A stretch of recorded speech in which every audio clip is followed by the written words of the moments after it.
सलामती हो। मैं खुदा का खादम पास्टर हबीब आपसे मुखातब हूँ। आज एक बहुत बड़ी गवाही मैं आपके साथ शेयर कर रहा हूँ। जब मुझे परसों कॉल बहन ने की और उसने बताया कि मेरा बेटा बहुत सीरियस हो चुका है और डॉक्टरों को भी समझ नहीं लग रही।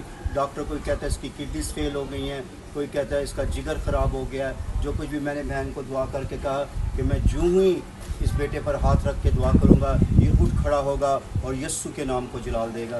रात को 10 बजे जब मैं इनके घर में पहुंचा हूं तो बेटा चारपाई पर अधमुआ पड़ा हुआ था, नीम मुर्दा हालत में था।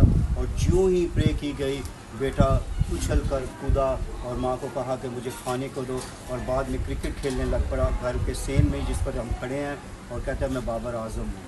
तो खुदा ने ऐसी बरकत बेटे को दी। आज बहन अपने बेटे की बात बताएं, थोड़ा ऊँची बात, थोड़ा ऊँची बात। में आप सब बहन भाइयों को मेरी तरफ से सलाम।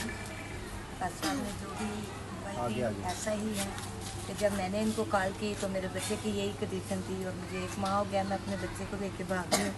किसी भी डॉक्टर्स को इसकी बीमारी का समझ नहीं आ रही। पास्टर से भी दुआ करवाती पास्टर रही? साहब से भी दुआ करवाई हैं, 1-2 पास्टरों से भी, लेकिन मेरे बच्चे की यही हालत थी जो पास्टर साहब ने आपको बताई। और मैं रोती थी, मैंने रो के कॉल की पास्टर साहब को, तो इन्होंने यही तसल्ली दी कि जब मैं आऊँगा बहन आपका बेटा खाएगा भी खेलेगा भी, आप रोए मत। तो जैसे ही पास्टर साहब आए तो मेरे बच्चे को खुदा ने छुपा दी। हालेलुया। सारा जलाल खुदावन के नाम को मिले। अजीज़ों, आज गैर मबूदों के पास जाने की ज़रूरत नहीं है। आप खादमों के पास आएँ, उनसे दुआ कराएं। खुदा मुर्दों को ज़िंदा करने वाला खुदा है। जिस तरह खुदा ने इस बेटे मुर्दे को ज़िंदा किया, ये बिल्कुल मुर्दा हालत में था, उसी वक्त उछल कर कूदने पे। हाँ जी, आप ज़रा सिट स्टैंड करें, ज़रा नीचे बैठे, नीचे बैठे। शाबाश। ये हिल नहीं सकता था, मगर आज खुदा के नाम को इसने जलाल दिया है।